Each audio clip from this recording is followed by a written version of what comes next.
Hello, 1 2, 1 2. We're in the place to be. Yes, Yes, Michael Armstrong. Can you hear me? I can hear you. Can you hear me? Okay, I can hear you. Okay. All right, Oh, hold okay, tight. okay. Right.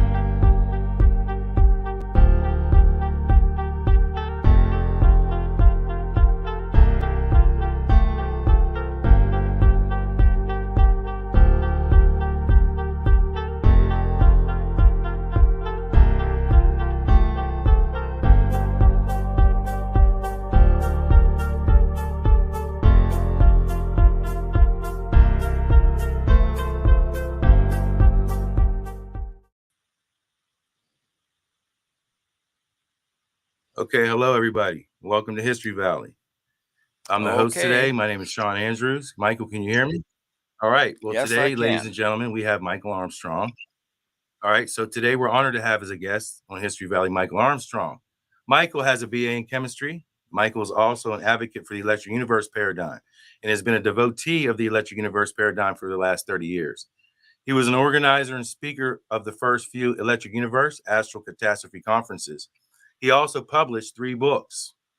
He published The Electric Universe, The Electric Sky, and Thunderbolt to the Gods.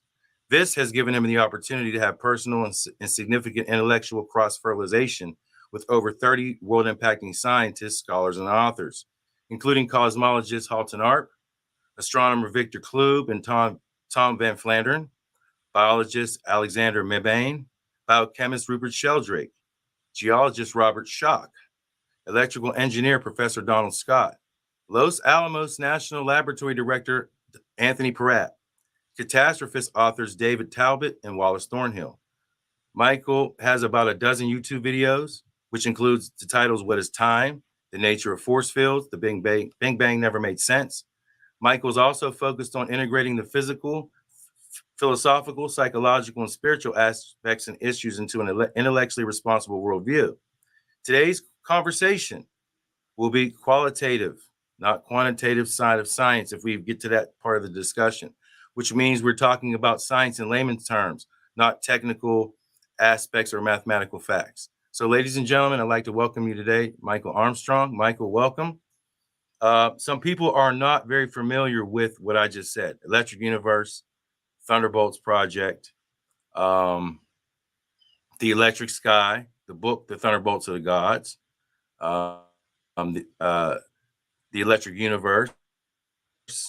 People are not maybe familiar with the works of Immanuel Velikovsky or even know who Walt Thornhill, Dave Talbot, and these names, who they even are. We're going to start talking a little bit about that today, but we are going to let the people in the listening audience know that the great Walt Thornhill of the Electric Universe passed away on February 6th of this year. Jacob and I on this channel did not have the opportunity to interview him. We had it set up to interview him, but he was ill and we never got to do the interview. So we're here today to talk a little bit about that. For the people who don't know, there's some people that are going to watch this that do know. So I'd like to start off, Michael, by saying again, welcome and thank you. And we want to start off by talking a little bit about your background with this group called the Thunderbolts Project and your dealings and associations with a man by the name of Immanuel Velikovsky. So could you start off a little bit by talking about your involvement with the Thunderbolts group and what this is all about in the first place? Well, the first real contact that I had with anybody was in 1994. Dave Talbot and associates organized a conference down the freeway from me, about 100 miles away or 60 miles away, whatever it was. And so I signed up for that conference and went down there because I had been following uh, Velikovsky and the various journals that were published, Ponce, Chronos, etc., Eon. So when I went down there, all the guys were there. Of course, Walt Thornhill, Dave Talbot, and Roger Westcott, and some lectures from around the world.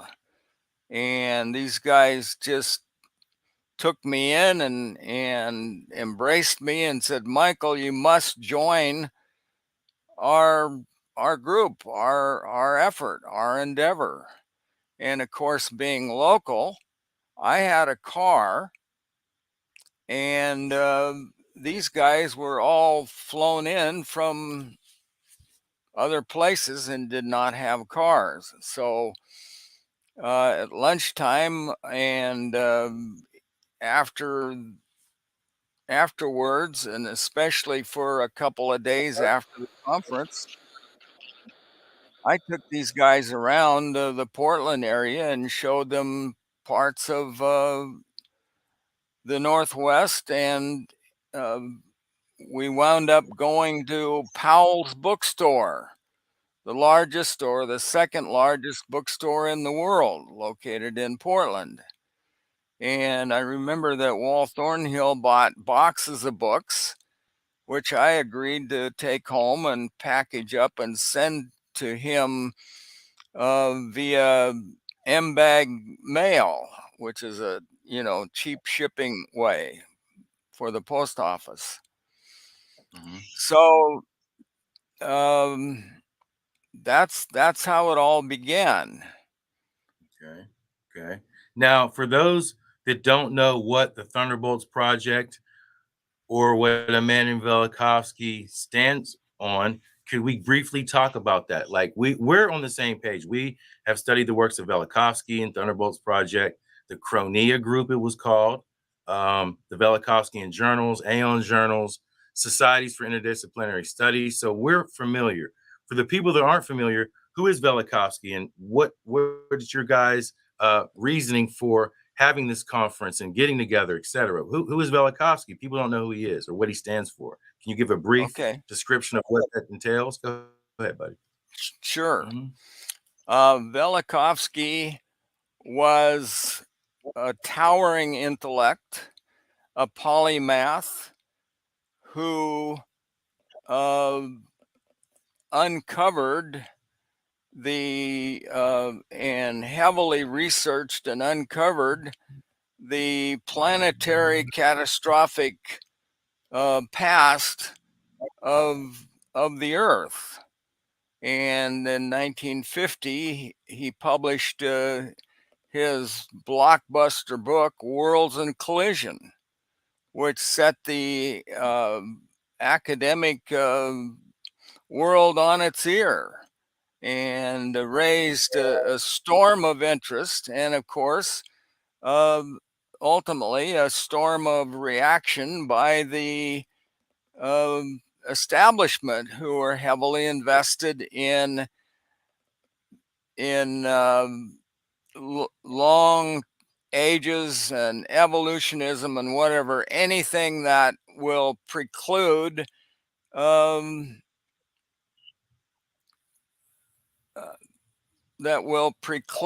uh, sacred writing based religion.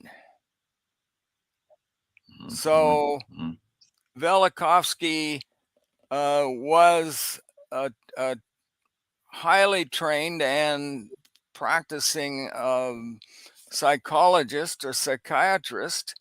And so he took a two-pronged approach to what happened in the ancient times, why we wound up the way we are in such a dystopian world, and wrote a second blockbuster book called Mankind in Amnesia. So those are the two major facets that Velikovsky introduced: a planetary catastrophic past which ravaged the Earth and is responsible for most of the geological features on the Earth, all the electrical scarring, and the ice, the polar ice caps, and so on. And also then why mankind is so fragmented and fractured in what we think and what we believe, because we are suffering from global, race-wide amnesia and denial, post-traumatic stress disorder or syndrome. Mm-hmm. Can you be a little more specific? Let's talk about what you mean by planetary catastrophe. What's the base premise for saying planetary catastrophe? Because we know in the Bible and in other uh, cultures across the planet, they talk about catastrophic events. What does that word planetary catastrophe actually mean then? What is the premise behind that? Okay, to explain planetary catastrophism versus cometary catastrophism or asteroidal Mhm. catastrophism, one must understand that originally, back during the Golden Age, during the pre-flood or pre-deluge era, sometimes referred to as the Edenic environment or era, the Golden Age, Mhm. the Earth was a planet around a different sun, the planet Saturn. And the environment was not nearly as intense electrically as it is now, being around the sun. The radiation that the Earth received was not nearly as intense and bright, and more shifted to the red. And the gravitational environment was only about 25% of what it is now. And the Mhm. Saturnian system was outside of the solar system, not necessarily independent totally of the solar system, but it drifted in. And when the Saturnian system, consisting of Earth, Mars, and Saturn, and maybe one or two other significant bodies and moons, a few moons, whatever, that when that system hit the heliopause, it overloaded electrically, and Saturn gave birth to the planet Venus.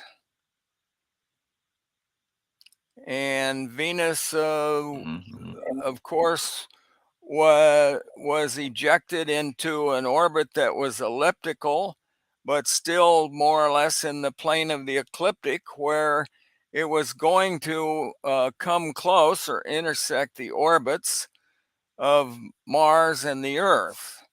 And when those, in the course of time, periodically, as it turns out, every 50 years or 52 years, whatever, in the in that era, Venus came close to the Earth and rained down fire and brimstone and uh, lightning and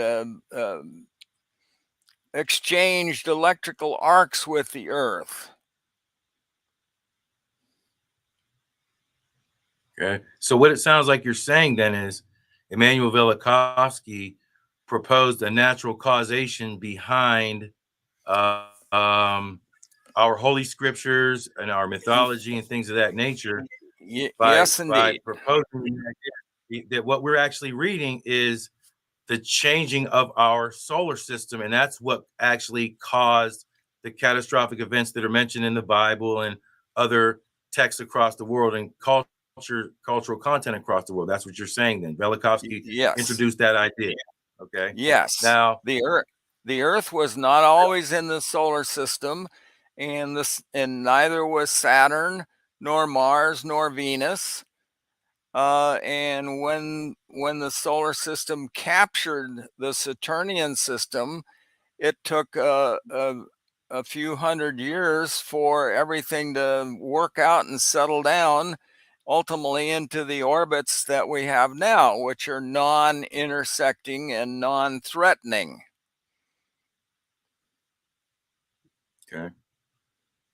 So then, from Velikovsky's premise, we're our solar system changed. To make it real blunt and plain and simple, what we're reading in the Holy Scriptures and cultural content and mythology is just that. That is what you're saying, correct? Yes. Okay. Now, then, would those scenarios take place in a gravity-centric universe or solar system? Could those things even possibly happen with a gravity-centric uh, standard consensus science approach? Would those things actually be able to happen? Not even close. Mm-hmm. There are way too many aspects, and the forces involved are too large to be accounted for gravitational effects. Mm-hmm. Mm-hmm. And of course, the ancients knew that the thunderbolts were electric. Thunderbolts were electrical discharge exchanges between the planets. Mm-hmm. Mm-hmm. So I'm going to kind of fast forward. So the premise of Velikovsky is that we had a change in our solar system, and that the Earth, at least at one point in time, was not maybe positioned where it is right now, and Mars may not have been, and Venus may not have been. Let's fast forward to uh, past 1994 and start talking about Wal Thornhill, then the uh, physicist and I would call him lead scientist, maybe his title is different, of the Thunderbolts Project, and those ideas about um, what we'll call plasma cosmology and the difference in standard cosmology and the electric universe model, so to speak. Let's fast forward to Wal Thornhill and those ideas. Can we do that for a little bit and talk about that? Sure, sure.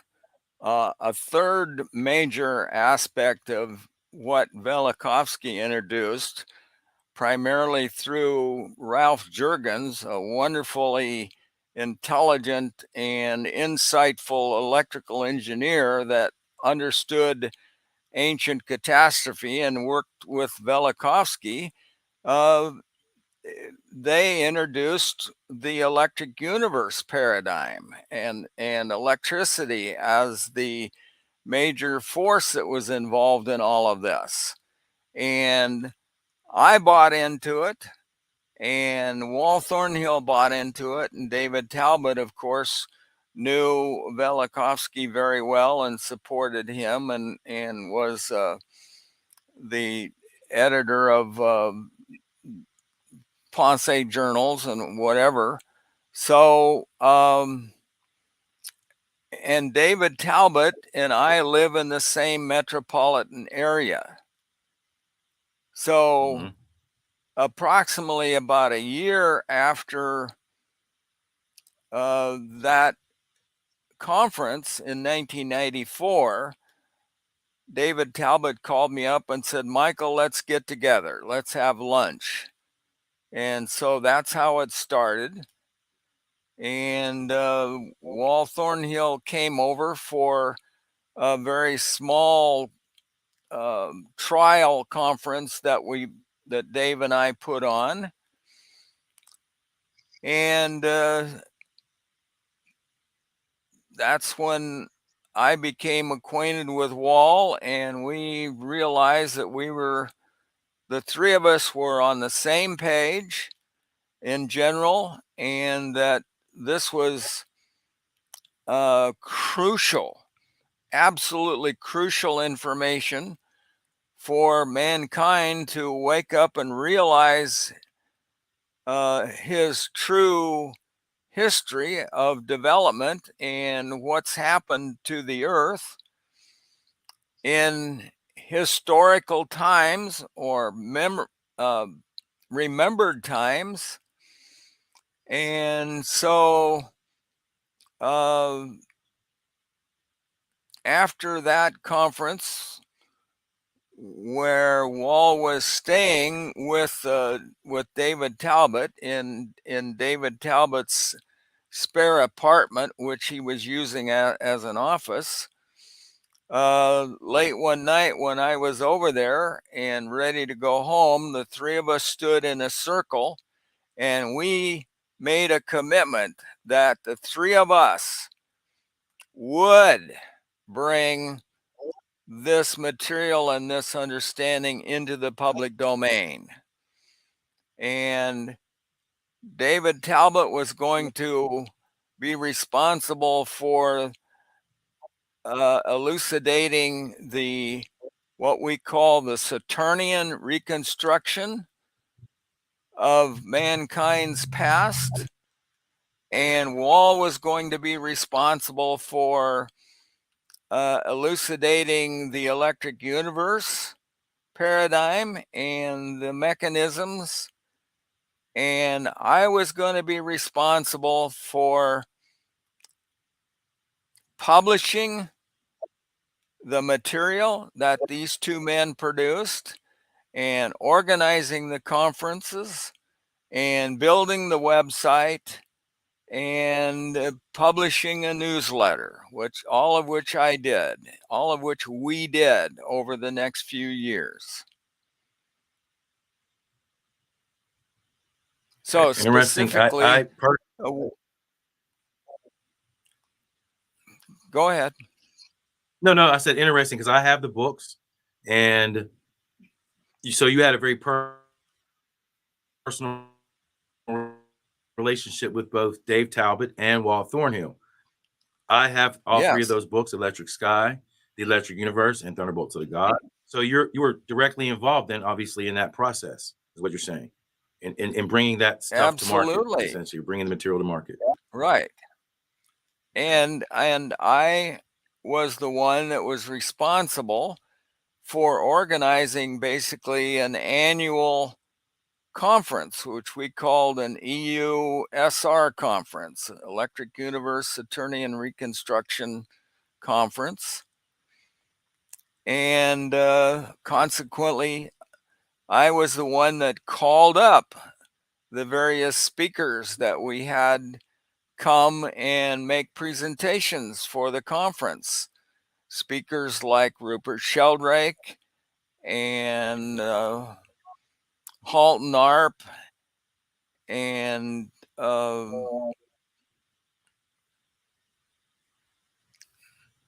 people from around the world. Eric Miller from the Orient and Victor Klube, Tom Van Flandern, the people that were previously mentioned.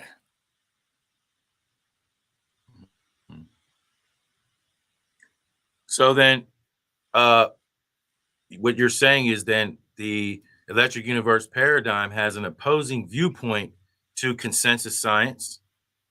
They have an opposing viewpoint to world history, to mythology, to the human condition on the planet, etc. That's what you're absolutely saying right now, then, correct?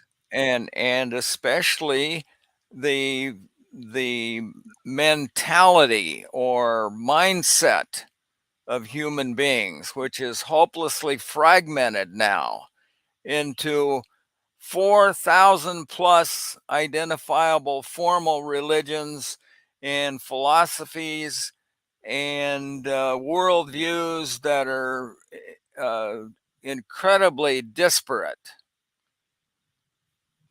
and diverse. Mm-hmm. It's a cacophony of confusion. It's a zoo.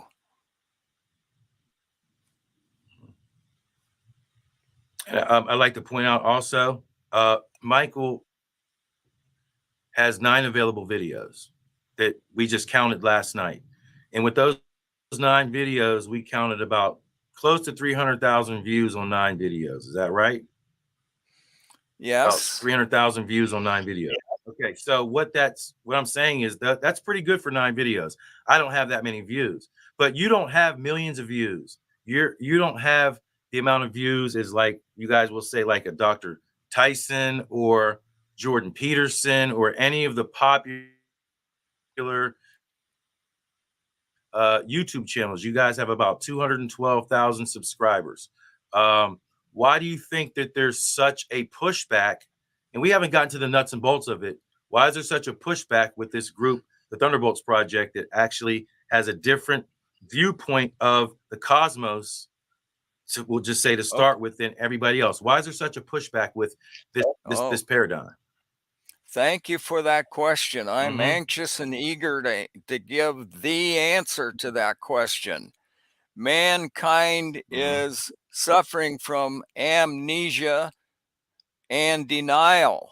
Mankind does not want to remember these things or consider these things. Mm-hmm. Mm-hmm. Just like a person doesn't want to remember their trauma.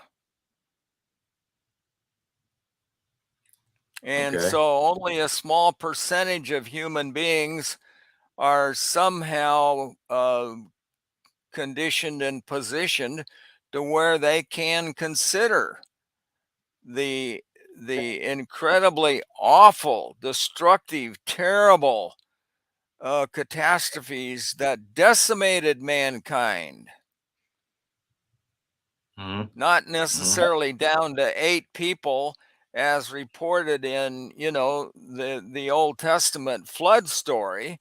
That's those stories are um, symbolic, and they do not represent the actual facts of what happened, but they represent um, a symbolic view of what happened. Mm-hmm. Mm-hmm. So then you're saying that there's a pushback with this information because people don't want to deal with it. They don't want to deal with the reality of it. Is that what you're trying to say right now? They don't Yes, want to. Okay, they don't want to deal with it. So is there reluctance would actually be? I don't want to use the word fear. Am I allowed to use the word fear? Is that too descriptive? Are people afraid of this information? Are they? yes, they're afraid of the information and what it will do to their current worldview and their religious convictions and the social order and whatever. Okay. Mm-hmm. It So, it I'm, it go will ahead. tell them that they live in a very, very dangerous universe, a universe that is pulsing with incredible amounts of power that make us uh, and numbers of galaxies and stars and planets that make us insignificant, seemingly insignificant, and at the bottom of a column where the forces in the universe tower over us. We're Mhm, like ants crawling on the jungle floor mhm, mhm. while the atomic bombs are going off or the elephants are stampeding. Right, right. It brings me to another interesting point. Then it gets into an argument with the Thunderbolts Project, Velikovsky, going all the way back to 1950, where that's 73 years ago. The uniformity principle or gradualism in science versus catastrophism as a whole. So, could you get in a little bit to that? Because I could make mention. What would be your opinion then of the uh, megafauna extinctions and what evidence we have in Siberia of large fauna being destroyed, tumbled up, fossilized. What does that mean then when you look at it from a uniformitarian aspect or from a catastrophist aspect? What does this really mean? What's the end game then? What are they really trying to say? I'll let you. I think you know what I'm talking about. Go ahead. Well, I do know what you're talking about, but you asked several questions rolled I up did. into one, and where would you like me to begin? Uniformity principle, Oh, and what we see is evidence with like okay. fossil records and things of that nature. All right. For most of its history, the population on the earth and the cultures understood the catastrophic past. The religious or academic thinking was not uniformitarian. That was not even developed yet. And at some point, the religions, of course, fostered the idea. Christendom primarily was the predominant religion for Western culture, European, English, and American culture. And uh, it, it was fostering the historical accuracy or um, reality of the biblical accounts, and it became oppressive oppressive against uh, the budding science of geology and other sciences, primarily geology, that was challenging the history as delivered by these so-called sacred writings.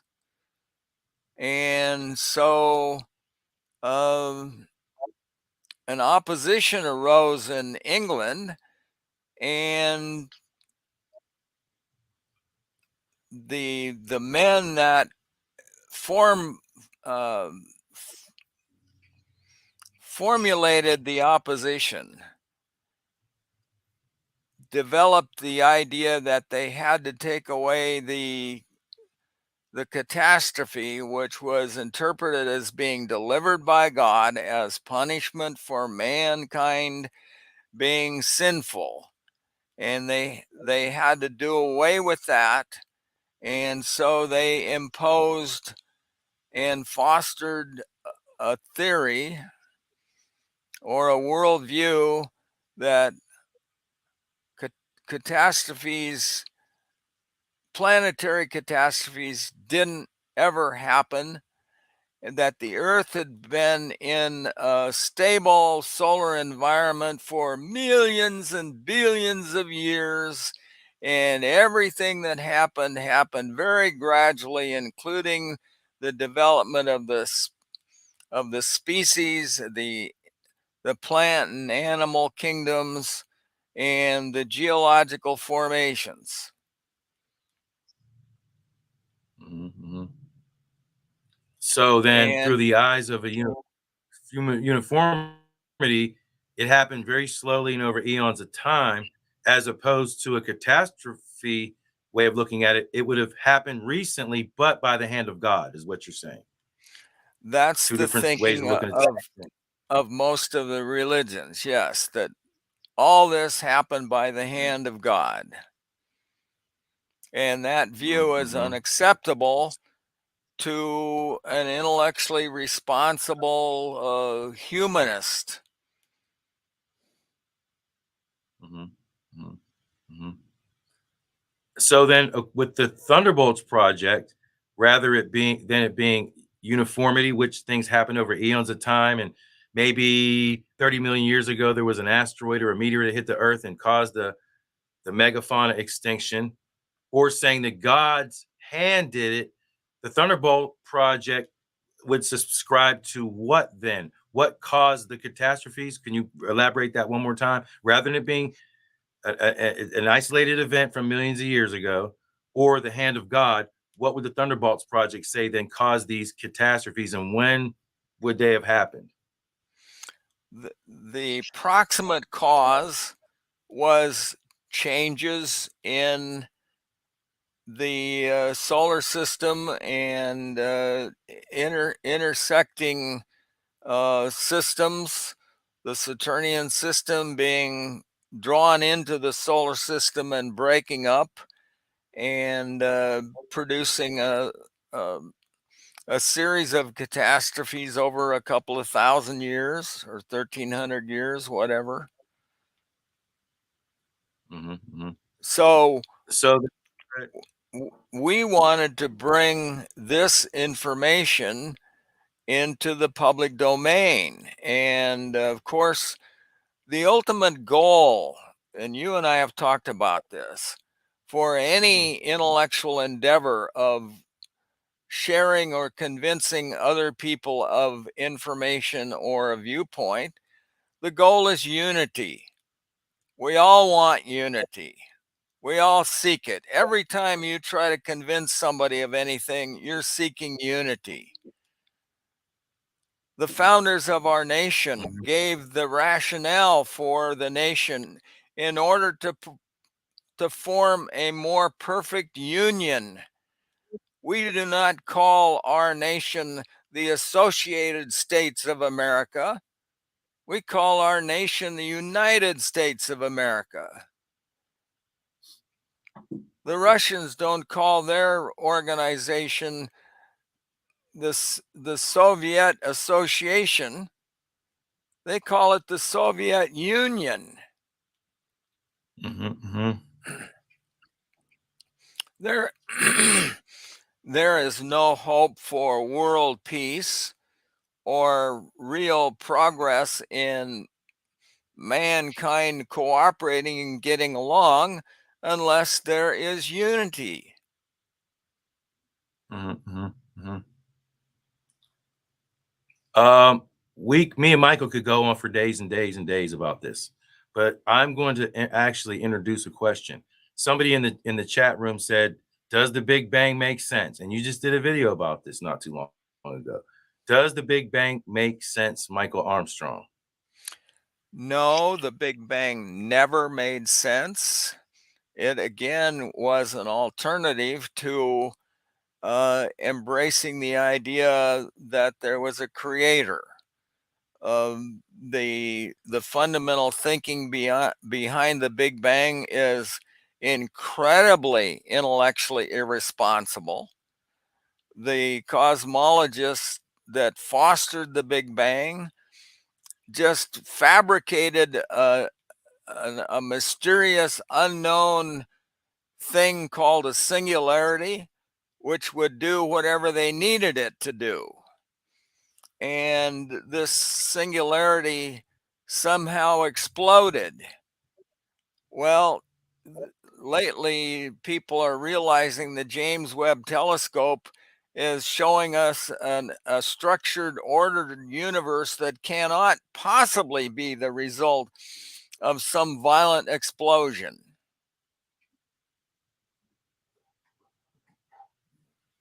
You don't Okay, you now, don't you don't get a go ahead. house out of an explosion.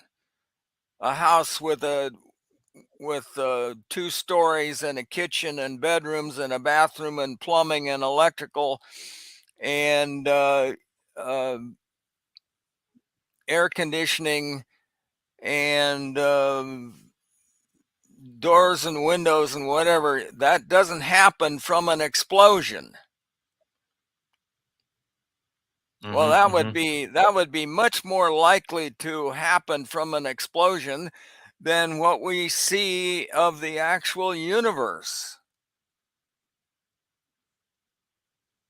mm-hmm, mm-hmm. So the Big Bang Um, is being go ahead. abandoned. We know that there's a lot of controversy with the James Webb findings, and of course, the internet is flooded with, oh no, everything's fine. It's not going anywhere. I know we see things that we shouldn't see, but it's fine. It's not going anywhere. What type of why do people react that way and just say, no, it's fine. It's all good, though? They look right in front of their face and see, well, no, things aren't adding up. I think the Big Bang predicts 15 different things and it only predicts one, which is I think is the cosmic microwave background. So why won't scientists, when their predictions fail and they're just dead wrong, why don't they go back to the drawing board? Why do they at that point say, I don't know what's wrong?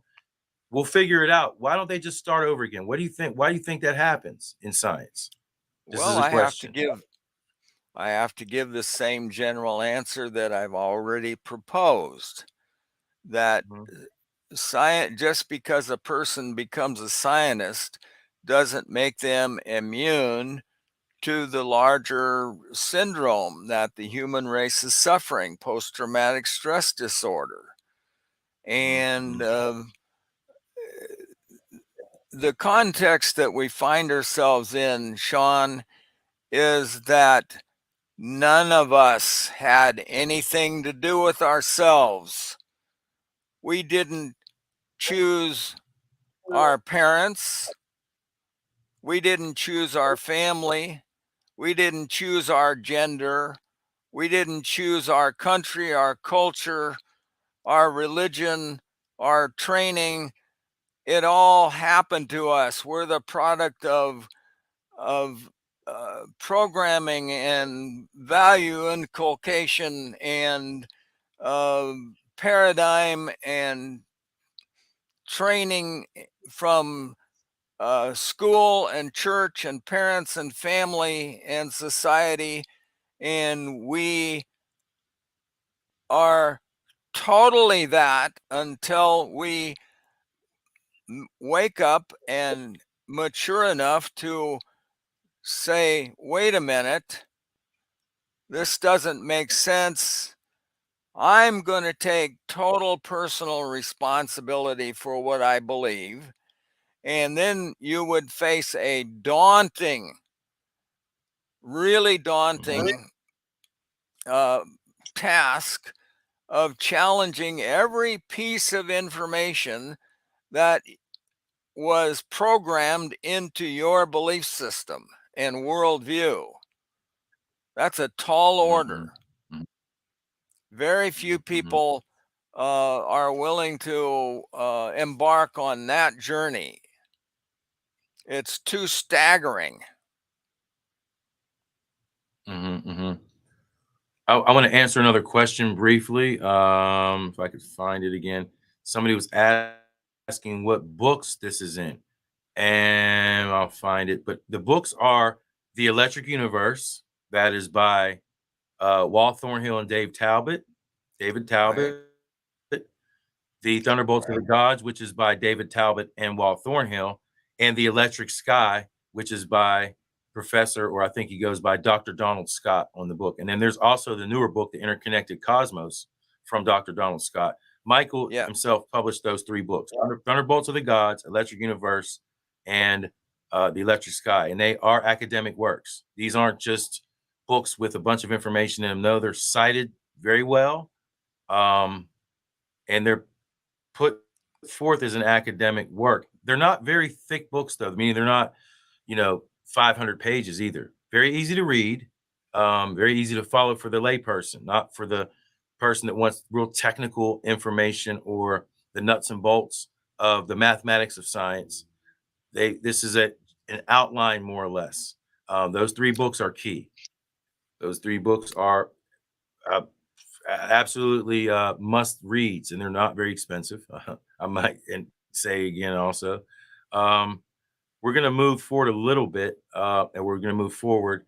Uh, so Velikovsky's ideas and the Thunderbolts Project's ideas is that mankind has pretty much been thumped on the head, and that we've never recovered from the post-traumatic stress disorders from the ancient past, even into modern times. That's essentially what you're saying right now. Am I correct? Yes. And the state of Mhm. the world, politics reflects that. Nations continue to do things that are counterproductive and destructive and troublesome.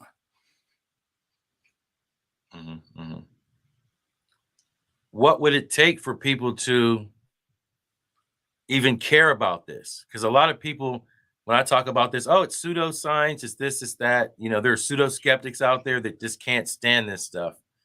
What would you say to people that just look at us and give us the negative end of the whole thing? Like, oh, I don't want to deal with that. Why should I deal with that?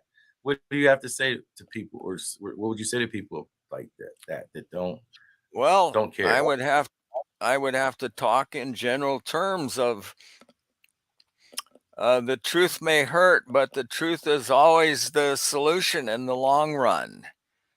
Being in denial and believing falsity and fantasy is a recipe for disaster. It is disrespectful to who we are. I'm a human being, a man.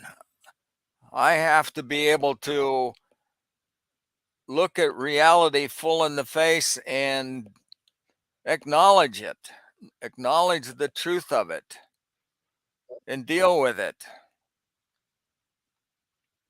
We're either going to do that, we're either going to be intellectually responsible, or we're just going to continue to thrash around in denial and amnesia. And we do not have a clear vision, generally, overwhelmingly, of the benefit of becoming intellectually responsible and unified into a common understanding of reality and the human condition and what we can do about it. Now, when mankind does cooperate, we achieve marvelous things like the space program, the James Webb Telescope, computer technology development, the Industrial Revolution.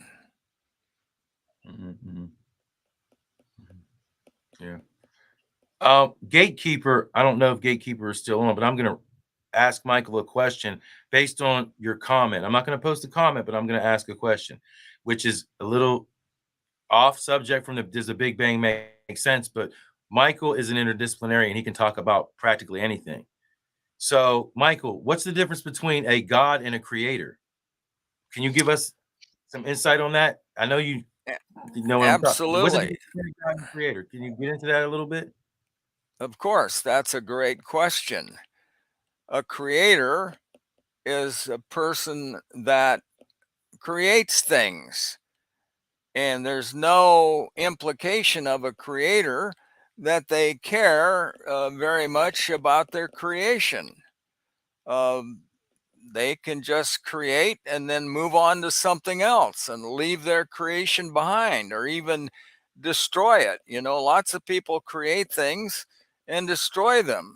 Children build towers of blocks or out of blocks or tinker toys and then smash them, right?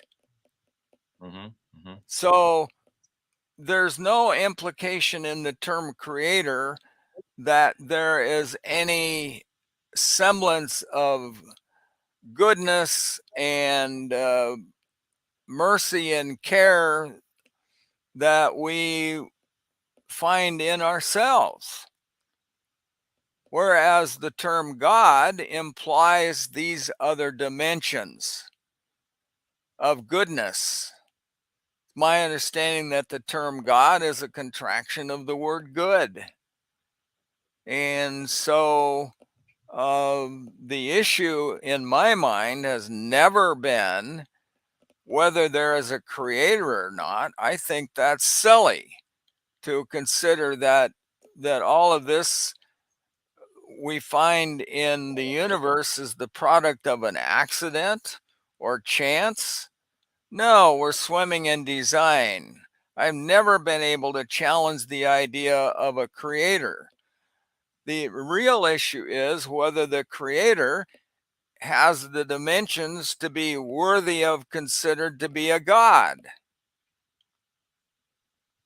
Mm-hmm. And ultimately, why would uh, a reality, how can a reality be wonderful if it doesn't offer to deliver everything that we need and want, Mm-hmm. Mm-hmm. which it which Right. it clearly does not do now in Mm-hmm. the common understanding of people in the world. People are quite focused on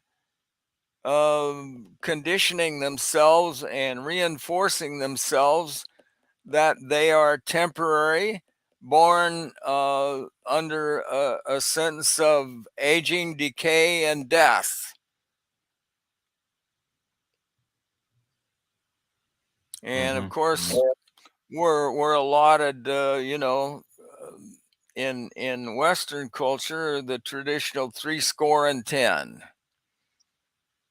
Wow, if you live to be 70 years old, you're a winner. Oh yeah, you're a winner because you become feeble and impotent and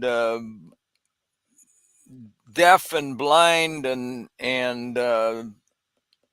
racked with pain, and then you die. Oh, how wonderful! Mm-hmm. Mm-hmm. I see there's some other comments. We had originally set this up to do a discussion about science and the recent events with somebody near and dear to Mike, to me and Michael. His name is Walt Thornhill. He's passed away.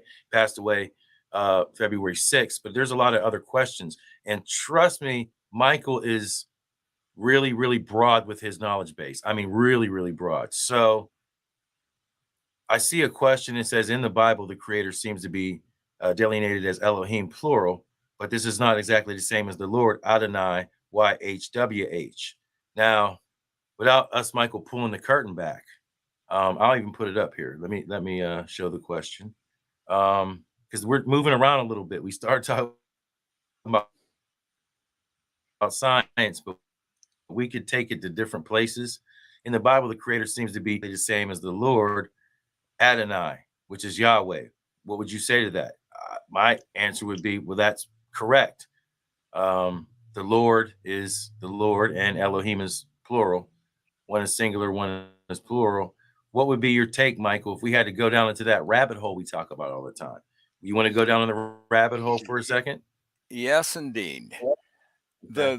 The world's religions are overwhelmingly based on Saturn worship. All ancient people worshipped the planet Saturn because that was the life giving source of power and energy for the world. And so Wait, El Michael. You was, said that was the light. Is that the light source, Michael, of our world? What do you mean, Michael? What are you I, saying? Are you saying I that mean, Saturn somehow? yeah, Go ahead. yes, I'm I saying that interrupted. Saturn was the sun that fed the world the power and energy that we need to sustain and enhance life. It was a Mhm. golden age. It was an Edenic environment, much better than the one that we find ourselves in. And all ancient people worshipped Saturn. Well, what do I mean by that? Mhm. The people of the earth today worship the sun. Do you consider yourself a sun worshiper, or does the average citizen consider themselves a sun worshiper? Probably No, not. no, No. of course they don't. But they are, because worship means to give credit for that which sustains and enhances life. And the sun is the primary agency for sustaining and enhancing life on the earth. So in that regard, we're fundamentally sun worshipers. We give credit to our star, our sun, for the primary thing that we need to live and continue living. Now, the ancient people all gave this credit to Saturn and under different names. El was Saturn, Moloch was Saturn, Ra was Saturn, Brahma was Saturn. Go Oh, Michael, around the world. you're rocking the boat. You're rocking the boat, Go, Michael. What do you mean? well, the boat needs to be rocked. I don't care about rocking the boat. Hmm. Go around the world and pick the primary or chief god of any ancient culture, and it'll be Saturn. Kronos for the Greeks, uh, Saturn for the Romans. There, the religions that have developed have just bifurcated from basic Saturn worship and had that pasted on to some other entity or whatever. Mm-hmm. And so the Saturnian system, when the system was aligned, the later phase of the end phase of the golden age, we could look up and see a huge glorious spectacle in the sky that looked like an eye.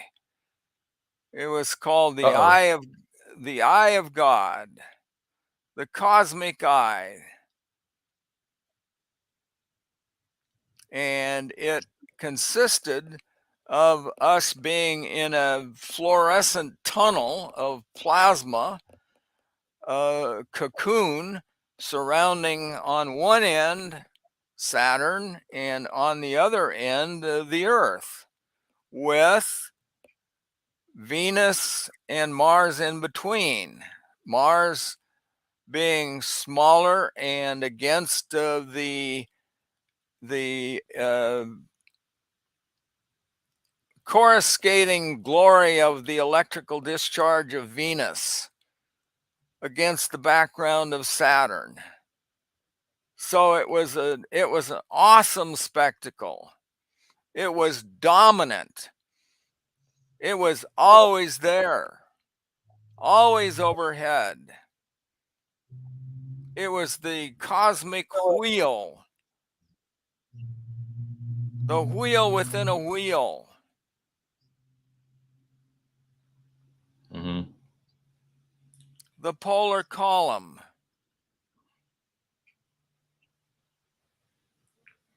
So what you're And suggesting then is there's a physical nature to what we're reading in ancient scripture that we just don't most people just don't get.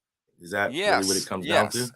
Okay, there were physical formations that undergirded the mythology and the development of the ideas. Mm-hmm. You know, I went to Rome to find some answers, and I found my answers just like others have done. You go to Rome and you realize, whoa, the Saturnian uh, theme is rampant. And of course, the original name for Rome was Saturnia. I don't know a lot of people know that, Michael. Yeah, and the primary um, um, the primary first temple in that was built in Rome was the temple to Saturn. And then over the years, the religion has drifted from Saturn, which is a almost invisible speck in the sky, to other agencies that had more influence on the earth. Mm-hmm. Mm-hmm. But dig deep and you'll find Saturn under everything ancient. And those reconstructions were done by both Walt Thornhill and David Talbot, correct? Well, based That on when we're talking about the the security, huge running start that Velikovsky uh, right, gave, and right, Velikovsky right, right. was not able, of course, no man, conceivable man could sort it all out by himself or with his colleagues, and Talbot and Thornhill and others came along and went down the road much further than Velikovsky did in reconstructing what actually happened and why. Mm-hmm. Right, right, right. Um, Peter's asking some really good questions. I'm going to make a statement first, and then I'm going to talk about his next question. So we can take this in many places. Now we went from science to talking a little bit about the Bible or whatever, and now we're talking about mythology. So we're moving around a little bit here. There is another person whose name I didn't mention in the introduction. His name is Ev Cochran. Ev Cochran, to me, right now, besides Dave Talbot, who is taken ill in the last couple years. Ev Cochran is a giant when it comes to the comparative mythology. I am going to try to work some magic to get him on Jacob's show, because he's just an extraordinary researcher. I mean, I'm like, wow, this guy's really good. So he has a question here or a statement he made, and it says he finds the planets' ages are misunderstood. I would posit that Saturn is older than Uranus. Saturn is younger than Jupiter. Neptune is the youngest, so in that scenario, they are misnamed. Well, there's a lot of ways to look at it. I would say personally, as a host, because I've looked into a lot of these works. I have a volume of books on this subject. Um, Michael, what happens then with when we're reading mythology, okay, and the archetypes and different cultures' content? Does it just lay down on top of each other so we can see one cohesive, coherent story from each culture? Is it that easy? Is it something that we can just lay the myths down and stack them up, and it just goes boom? It's right there in front of our faces. How does that really work? Because It that's doesn't a work. great statement that Peter made. Okay, it doesn't work that Go way. ahead. It takes a lot Mhm, of work, and the discipline that David Talbot was famous for fostering, called comparative mythology. You can't get an accurate picture of what happened by looking at the mythology of one culture. You must look at mhm, as many cultures as possible and compare the mythology, and then realize where these mythologies are telling the same story, only in different terms or with different characters. It mhm, takes a mhm, really, really uh, big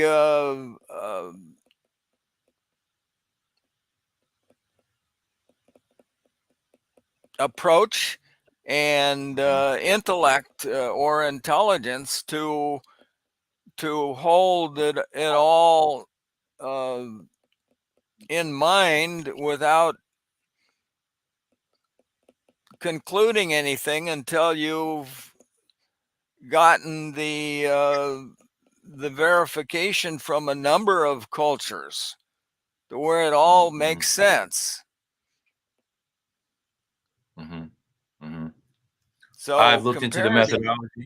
Yeah, go yeah, ahead. go ahead. No, I've Yeah, looked well, into the methodology to be really, really stringent.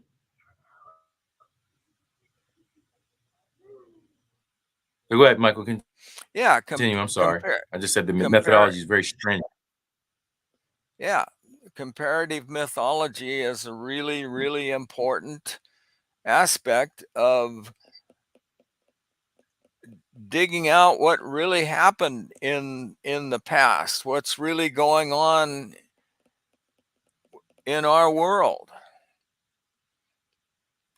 And of course, the Right. various religions are the outgrowth of various offshoots of mythology. Mm-hmm. Mm-hmm. I'm going to mention some names for Peter: Eduardo Cardona, David Talbot, Ev Cochran, uh, Juno Cook. It's John Cook, but it's spelled Jno Cook. Emmanuel Velikovsky. Uh, Everybody I just mentioned, they do the comparative mythology and they present it as an academic work. So I have to give these guys, and I'm like, wow, to reconstruct the whole thing is very difficult if you're going to look at it from that point of view. Man, it must have taken those guys some time to even get this stuff even partially put together. Um, Let me Peter, say, it's a very, very stringent process. Go ahead. Go ahead, let Michael. me say a few words about Eduardo Cardona. Continue. Eduardo Cardona was a towering Mm-hmm. intellect who was born on the island of Malta and who Mm-hmm. achieved credentials as an electrical engineer. And at some point, he gravitated, like I did, previous to me, of course, to being a follower and an acolyte and a supporter of Velikovsky. And Eduardo Cardona was was the editor for one or more of the early journals that were published by the planetary catastrophic community. And so I met Eduardo at the 1994 symposium for Emmanuel Velikovsky. And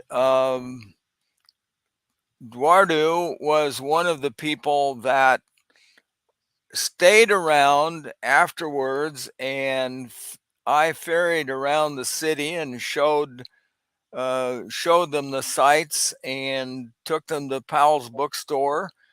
And Eduardo and I formed a relationship and became fast, close friends. Eduardo was a prodigious author who authored 5 multi-hundred page books in what we call the Star series.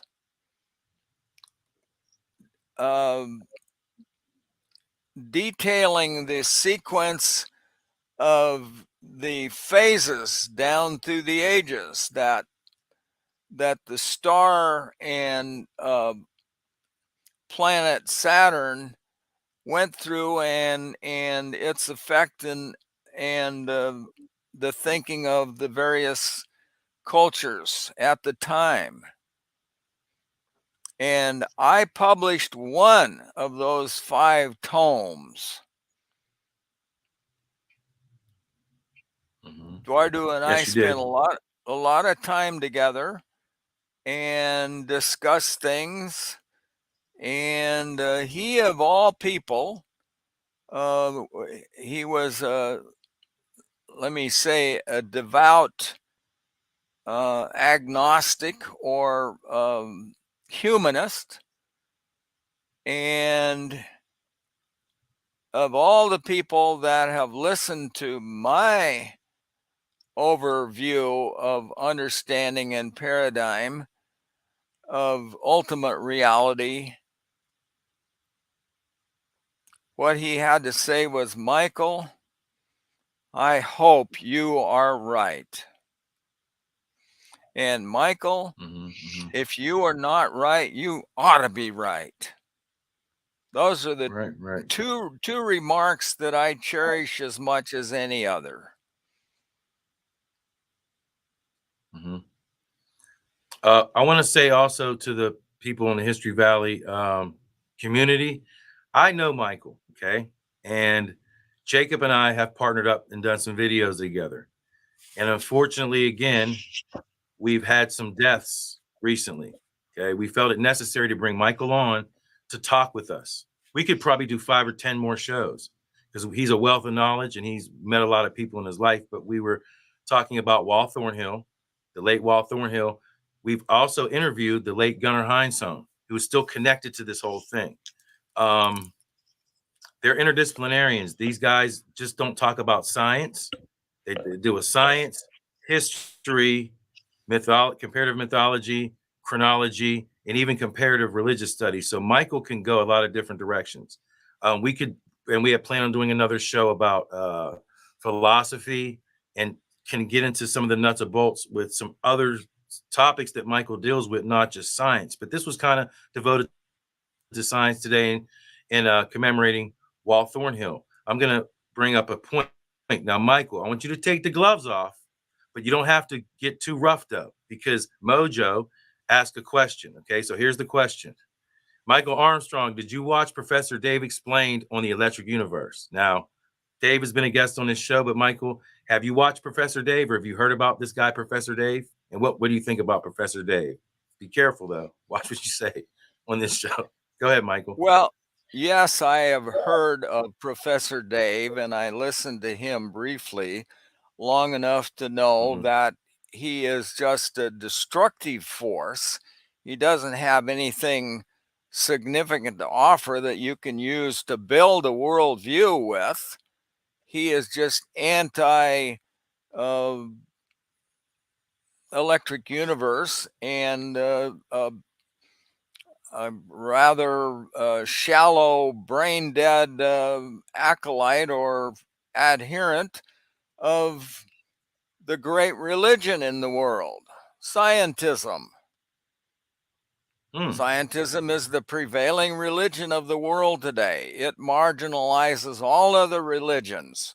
All other religions must concede the point when science pronounces on it.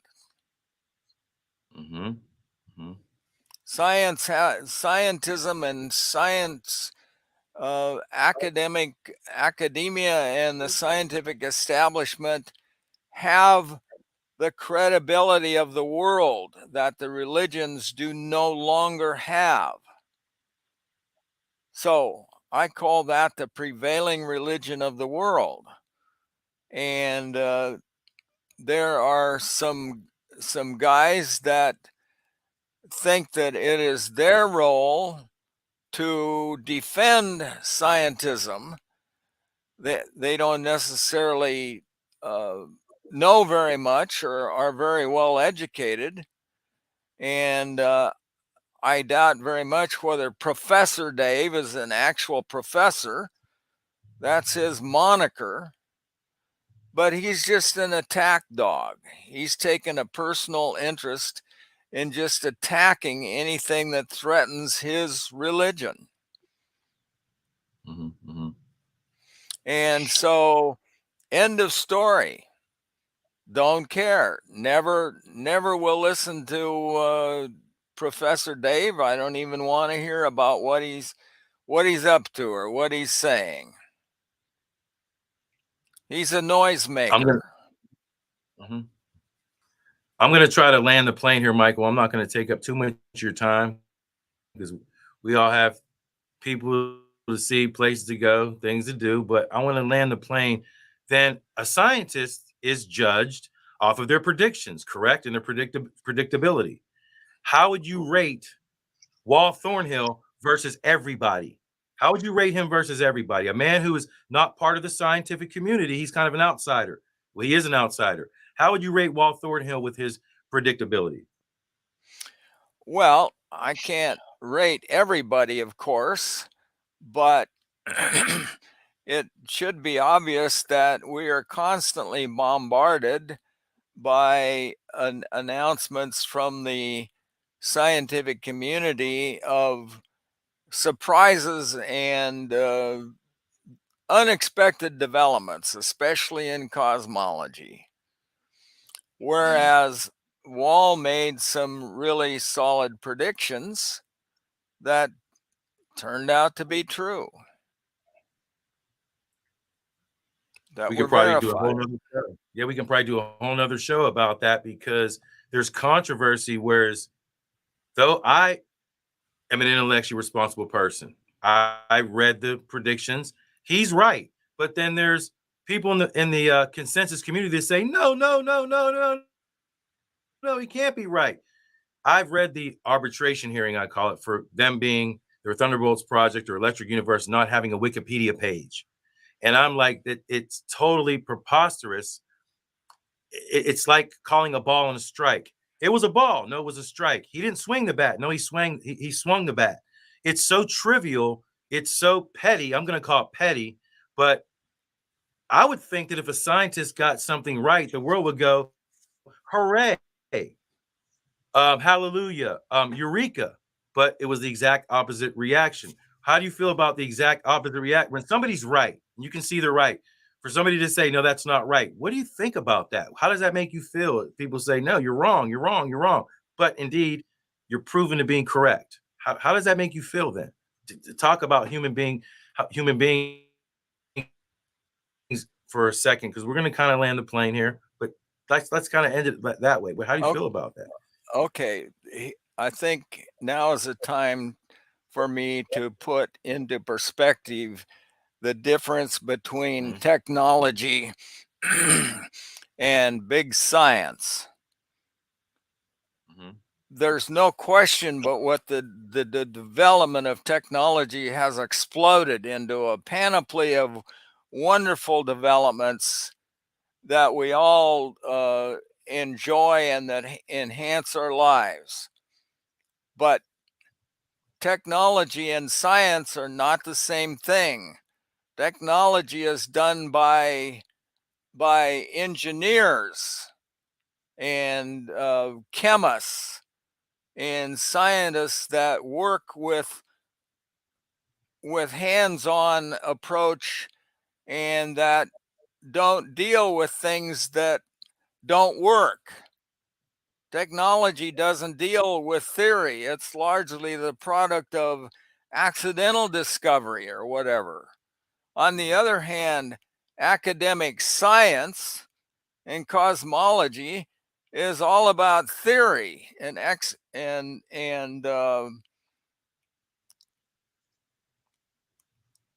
expositing fantastic, attention grabbing ideas.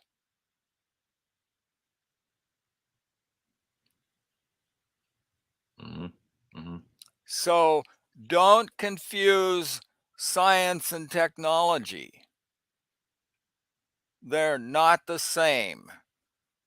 They're two different, radically different developments in our world today.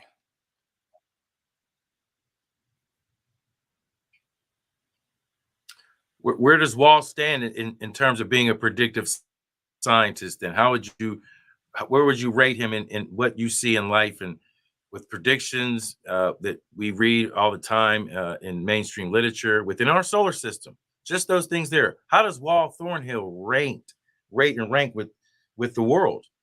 How does he rank and rate, in your honest opinion, and being Wall, intellectually responsible as you can be? Wall was one of the most intellectually responsible people that I know in terms of dealing with the physical realm. And so I would have to rank him very high. It's been a while since I've reviewed the actual predictions that he made, but he was a careful thinker, and he talked about aspects of cosmology that would be shocking, but which, when I heard his arguments and his reasoning, I realized, okay, the evidence supports that.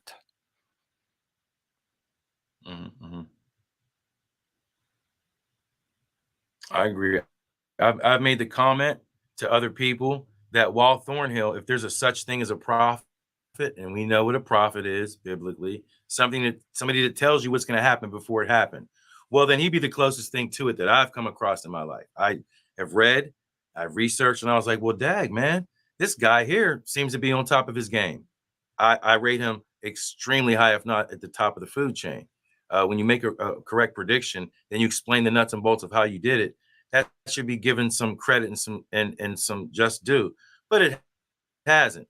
And unfortunately, like we say, with his passing, we're hoping that his legacy lives on, and that the group known as the Thunderbolts Project will continue to thrive into the next generation, which is Generation X, Generation Y, and Generation Z. Yeah, because me and Michael talk about these subjects in great detail, and we talk about them a lot. We're just kind of expressing it to the History Valley family. It's kind of off topic. Jacob's not really a science channel per se, but this is going to lead into other conversation with Michael. We just kind of wanted to set a little bit of a foundation about Michael's past and his journeys with the Thunderbolts Project. Michael being an interdisciplinarian himself, and where that is all led him to. And then some of the ideas, once you look at everything you possibly can and reduce things down to the lowest common denominator, what is next? We're going to do some more shows, but actually, ladies and gentlemen, I'm going to end this show and really thank him for coming on, because we're going to continue this. This was just an introduction and a dedication to Wall, because we and Jacob, again, didn't get the opportunity to interview him. I will take some blame in that, because my work schedule shifted in November and December, and we put it off. I feel sad about that. We put it off, and I was unable to do it. It makes me a little choked up, ladies and gentlemen, but I'm being honest. So thank you, Michael, for coming on the show. I appreciate your time. History Valley family, I thank you for listening in today, and we will do this again very soon, Michael. Thank you for coming on. Appreciate you. All right. Thank you, Jacob, too. Thank you very much. Hello, viewers. Thanks for watching this video from the History Valley YouTube channel. Please don't forget to subscribe and hit the notification bell. And if any of you wish to further support this channel, please consider checking out this channel's Patreon page and becoming a patron, and or donate through PayPal or through Super Chat during a live stream. Thank you.